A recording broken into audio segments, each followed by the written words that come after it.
Hello প্রিয় বন্ধুরা, আপনাদের যাদের ই-শ্রম কার্ড বা লেবার কার্ড রয়েছে আপনাদের জন্য খুবই গুরুত্বপূর্ণ ঘোষণা করা হলো ইতিমধ্যেই কেন্দ্রীয় সরকারের তরফ থেকে। কেননা আপনাদের যদি ই-শ্রম কার্ড বা লেবার কার্ড থেকে থাকে তাহলে আপনারা প্রতি মাসেই পাবেন ৩,০০০ টাকা। হ্যাঁ বন্ধুরা, আপনারা ঠিকই শুনছেন, আপনাদের যদি ই-শ্রম কার্ড থেকে থাকে তাহলে আপনারা প্রতি মাসেই পাবেন ৩,০০০ টাকা।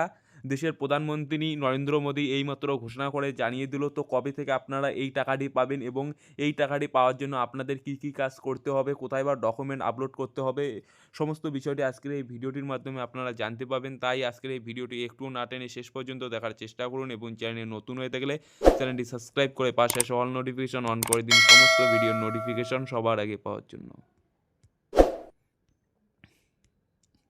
বন্ধুরা, আপনারা অন স্ক্রিনে দেখতে পাচ্ছেন ই-শ্রম কার্ড থাকলে ৩,০০০ টাকা মাসে পেনশন দিচ্ছে মোদী সরকার।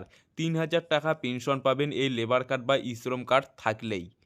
ই-শ্রম কার্ড ৩,০০০ পেনশন বেকার যুবক যুবতী এবং শ্রমিকদের জন্য কেন্দ্র সরকারের এক বড় ধরনের সুখবর এনেছে।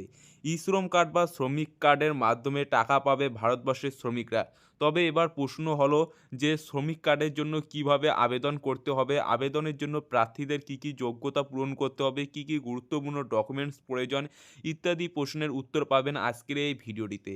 তো বন্ধুরা, প্রথমেই জেনে নেওয়া যাক যে ই-শ্রম কার্ডটি কী।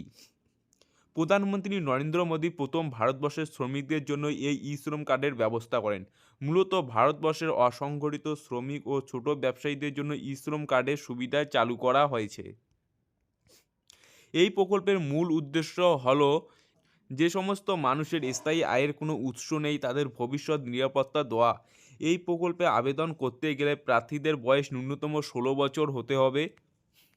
এই প্রকল্পের উপভোক্তারা ৬০ বছর বয়স হলেই ৩,০০০ টাকা করে পেনশনের সুবিধা পাবে।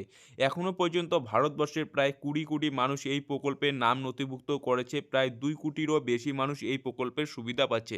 তো বন্ধুরা, আপনারা বুঝতে পারলেন যে আপনাদের যখন বয়স ৬০ পেরিয়ে যাবে তখন কিন্তু আপনারা প্রতি মাসে ৩,০০০ টাকা করে পাবেন এবং এটি কিন্তু ইতিমধ্যেই ২ কোটি মানুষ পাচ্ছে। ই-শ্রম কার্ডের সুবিধাসমূহ: ই-শ্রম কার্ডে নাম নথিভুক্ত করলে উপভোক্তারা যে সুবিধাগুলি পাবে সেগুলি হলো: ১. ই-শ্রম কার্ডের মাধ্যমে প্রার্থীদের ৬০ বছর বয়স হলে ৩,০০০ টাকা করে প্রতি মাসে পেনশন পাবেন। ২. কোনো দুর্ঘটনার কারণে প্রার্থীর মৃত্যু বা অঙ্গহানি হলে তার পরিবার এককালীন ২ লক্ষ টাকা আর্থিক সহায়তা পাবে।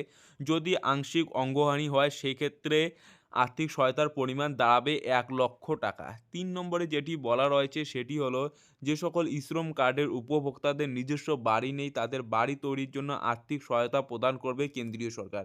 এই প্রকল্পের মাধ্যমে গর্ভবতী মায়েদেরও আর্থিক সাহায্য করবে কেন্দ্র সরকার। যে সকল গর্ভবতী মায়েরা কাজ করতে সক্ষম নন তাদের দিকে আর্থিক সাহায্যের হাত বাড়িয়ে দেবে কেন্দ্র সরকার। ৫ নম্বরে যেটি বলা রয়েছে ই-শ্রম কার্ডধারীদের সন্তানদের পড়াশোনার জন্য আর্থিক সাহায্য করবে কেন্দ্রীয় সরকার। এরপরে জেনে নেওয়া যায় ই-শ্রম কার্ডের যোগ্যতা কী রয়েছে। ১. এই শ্রম কার্ডের আবেদন করতে গেলে প্রার্থীদের বয়স হতে হবে ১৬ থেকে ৫৯ বছরের মধ্যে।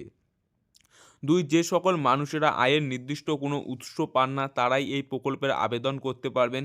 ৩. যারা সরকারকে আয়কর প্রদান করেন তারা এই প্রকল্পে আবেদন করতে পারবেন না। ৪ নম্বর ইপিএফও বা ইআইসি এর সদস্যরা এই প্রকল্পের সুবিধা উপভোগ করতে পারবেন না। প্রয়োজনীয় নথি অর্থাৎ আপনাদের কী ডকুমেন্ট লাগবে। এই ই-শ্রম কার্ডে আবেদনের জন্য যে সকল নথিগুলি প্রয়োজন হবে সেগুলি হলো: ১. আবেদনকারীর আধার কার্ড। ২. প্যান কার্ড, নিজস্ব পাসপোর্ট সাইজের ছবি। ৪. ব্যাঙ্ক অ্যাকাউন্টের বিবরণের জন্য পাসবইয়ের প্রথম পাতার কপি। ৫ নম্বর আধার কার্ডের সাথে লিঙ্ক থাকা মোবাইল নম্বরটি কিন্তু প্রয়োজন পড়বে। ই-শ্রম কার্ডের আবেদন প্রক্রিয়া: ই-শ্রম কার্ডের আবেদন করার জন্য আপনাকে কোনো সাইবার ক্যাফেতে যেতে হবে না। আপনি খুব সহজেই বাড়িতে বসে এই প্রকল্পের জন্য আবেদন করতে পারবেন। আবেদন করার জন্য আপনাকে প্রথমে ই-শ্রম কার্ডের অফিসিয়াল ওয়েবসাইটে যেতে হবে। তারপর ওই ওয়েবসাইটে গিয়ে নিউ রেজিস্ট্রেশন বাটনে ক্লিক করতে হবে। রেজিস্ট্রেশন অন ই-লেবার অপশানটি নির্বাচন করুন। এরপর আপনাকে একটি মোবাইল নম্বর এন্টার করতে বলবে যেখানে আপনার আধার কার্ডের সাথে লিঙ্ক থাকা মোবাইল নম্বরটি ইনপুট করুন। ওই মোবাইল নম্বরে একটি ওটিপি আসবে, সঠিকভাবে ইনপুট করুন। এরপর নিজের সম্পূর্ণ বিবরণ যেমন কাজের বিবরণ, ব্যাংকের বিবরণগুলো সঠিকভাবে পূরণ করুন। তারপরে আবেদন করার পর আপনার স্থিতি চেক করুন অর্থাৎ আপনার স্ট্যাটাসটি চেক করতে পারবেন।